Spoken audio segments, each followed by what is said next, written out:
So when we look at sourcing tenants, I was put into a situation when I first started People's Property Shop, and I landed some property to start conducting the pilot scheme.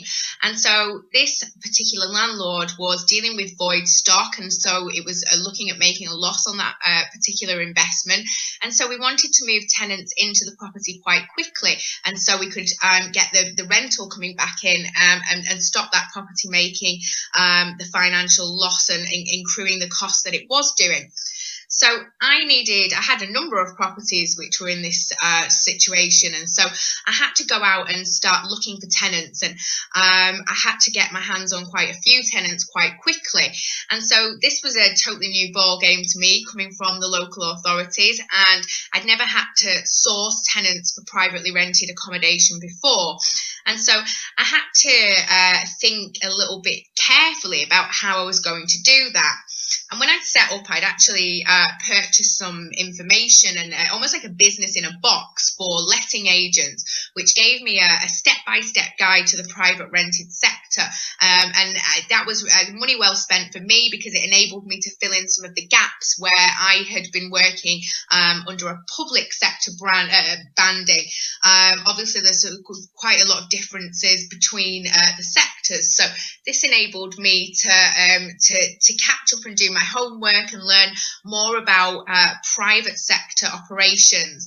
And when I looked through this letting agency kind of business in a box introduction guide, and it told me step by step how to be a letting agent in the private rented sector, and the tenant sourcing methods which were displayed within this content weren't actually much use to me at all. So it was telling me to look for tenants on popular online portals, and to source tenants.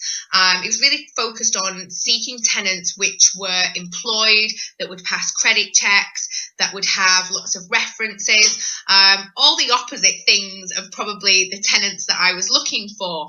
So it was really difficult. And when I started to look at, listing onto platforms, web platforms, and it was quite costly, and I thought, I'm not getting the responses that from little test adverts and things that I'd put out there on the online forums. I wasn't getting the responses which I thought I should have got, and I didn't want to start paying huge sums of money for advertising online.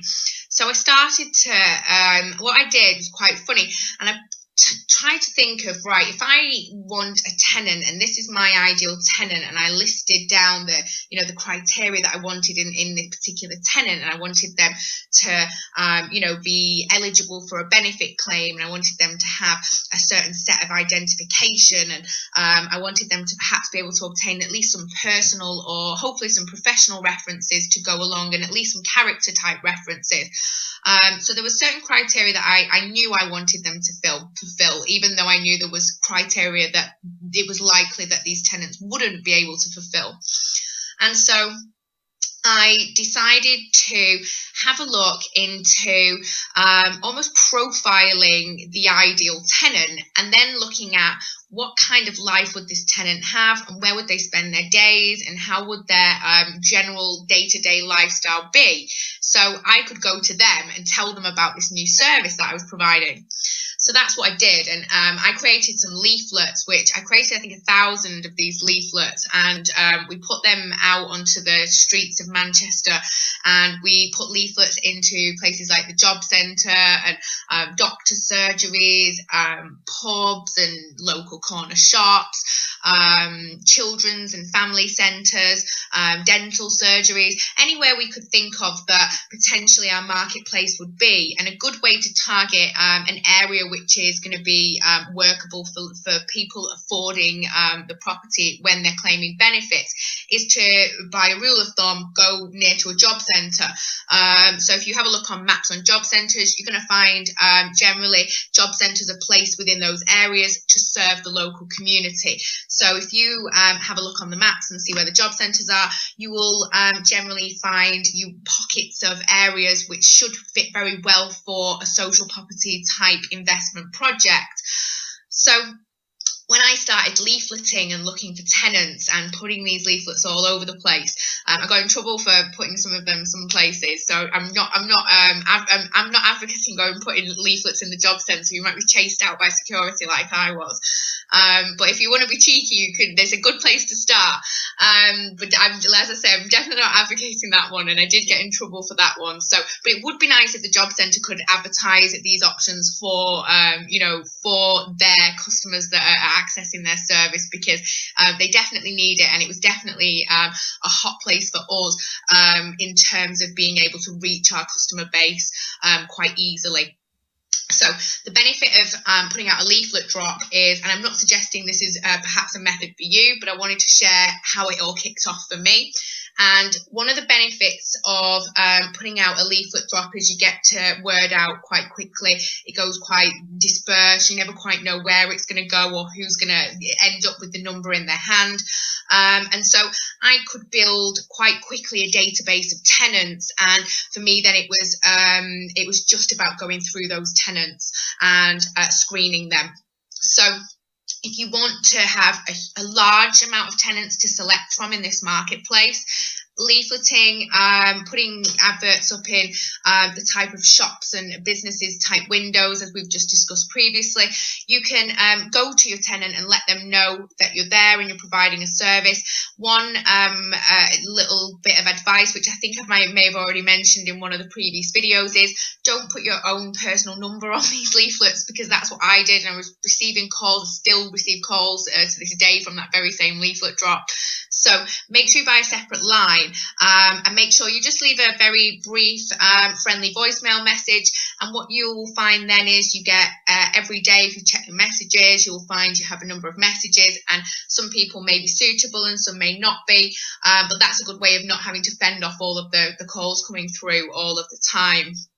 So obviously leafleting is not the only way that you can source tenants, and I tried another few ways as well. Working on social media is an interesting way of looking at tenants for a social property investment marketplace. There are various sites such as sale or swap sites or community sites, so where people within the community might trade items or sell items, or it's quite a community vibe online. So they're quite good places to advertise for tenants. But I did find in the pilot scheme, they were generally tenants who were perhaps not quite as vulnerable as the tenants that I generally like to work with.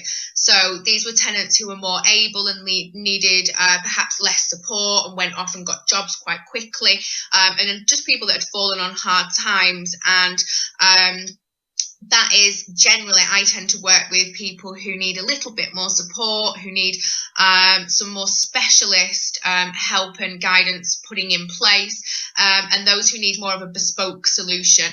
So it is a way of sourcing tenants, but I wouldn't say it's the best way of sourcing social tenants.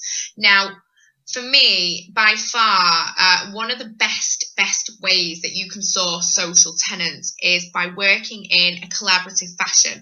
And I know I talk about this all the time, but it really is the heart of social property investment. And that is to work in a consortium of organisations, individuals, supporters, cheerleaders, funders, whoever wants to be involved in adding value to the project. Work together, create a team, create a goal, make a plan, make an agreement, all work together to achieve what you ultimately is going to be in a shared goal. And working with a consortium of organisations enables you, when you're sourcing tenants, to have a really, really good option in terms of keeping a steady supply of tenants coming through, and keeping and maintaining an excellent relationship with those tenants, because it's not just you that's going to have the relationship with the tenant if you're working with, let's say, a third sector organisation. So you may work with, I'm going to make up a name here, Manchester Homeless Charity, and Manchester Homeless Charity may come in your consortium and say, we will help you to find tenants if you tell us your criteria. So you may say your criteria is you don't work with people who are addicted to suffering with substance abuse issues. So that may be your criteria, but you're quite happy to work with people who are homeless or who are suffering with, say, domestic violence issues or health issues. So you will probably find actually that you work better with some groups than others, and you may find that you're very drawn to working with certain groups over others. I know I'm drawn to working with particular groups more so than others, and I know some landlords I work with, they're drawn to working with veterans, for example, or young parents, or they may want to work with people with mental health issues because that's quite close to their heart. So people tend to kind of gravitate towards the type of tenant that they would like to work with. And if you can affiliate with a non-profit, charitable, third sector type organisation, you can build a really great relationship. You can do each other a favour. So you can take their tenants and keep your property at full capacity. And in return, what they can do is make sure that they're sending you tenants that meet your criteria and are going to be hopefully a success for you and the project. And B, they can hopefully help you to resettle that tenant and support them, and even maybe carry on supporting them sporadically or regularly, who knows, as they move into the property. And the more of these properties and projects that you create, and the more that you work with these organisations, the better relationship that you're going to create, the more value is going to be created between all of the parties. And so more success is going to be had for everybody, and hopefully you're going to keep replicating these projects and they'll be cropping up all over the place, and we'll have no homelessness left at all. That's my hope anyway. So for me, working with, as I say, working with another organisation that can support you with finding tenants is much more preferable to working with, to say, sourcing tenants when you're doing it on your own without any guidance or any agency. So say if you went onto a Facebook site and you wanted to you place an ad on there to find types of tenants, you're going to have to do a lot of screening and a lot of investigation to try and find out all of the information that you need about that tenant in order to make an informed decision on whether they're going to be right for the property. So if you are working with an organisation that is already supporting that individual, you're going to find it much easier to find out the information that you need, and it's going to be a much easier decision on when you've got all of that information. It's going to be much easier to make a decision on yes or no whether that tenant is going to be an asset to your property. So create a good relationship with these agencies, and you can do this in so many different ways. You could strike up a bit of a partnership. You could help them with supplies, or if it's a food soup kitchen, you might know a business that you can connect them with that's going to give them supplies once a month. Or if your wife may work in an office where she can do a collection for hampers at Christmas for people. And if you engage, and as I'm always talking about creating value for each side, if you can show a public third sector organisation that you're going to be a valuable asset in terms of their approach to addressing homelessness and poverty, then they're going to want to work with you, and they're going to want to create a great relationship with you, and they're going to want to maintain that relationship with you. They're going to want that relationship to grow and to thrive, and hopefully it's going to be successful for not just for you, not just for them, but ultimately for the people that you're all supporting. So as I say, there are a couple of different methods which I would potentially have used in the past, and I would potentially use again. I know I've used Gumtree in the past, which is another one to throw in there. But again, you cannot beat the peace of mind of being able to work with a professional agency from the very beginning. As soon as you're even aware of that tenant, you may know the agency before you even know the tenant. So it can be really, really great to enable you, as I say, to get all the information you need and build a really, really clear picture on whether that tenant is going to be right for you. And don't forget, with social property investment, we are building collaborative homes. We are building multi-let living options. So a tenant may be right for you, but it may not be always right for the other tenants that are already in the house. So you may have a household of 3 males already, and you find this tenant and you think he's going to be a great tenant and he ticks all the boxes and he seems perfect, but you take him to the house and he meets the other tenants and something doesn't click and you feel there's potentially some ill feeling in some way, or they're not going to blend well, or they're not going to get on, then you should follow your gut instinct on that. And remember, it's not you that's going to be living with this tenant, it's going to be the other housemates too.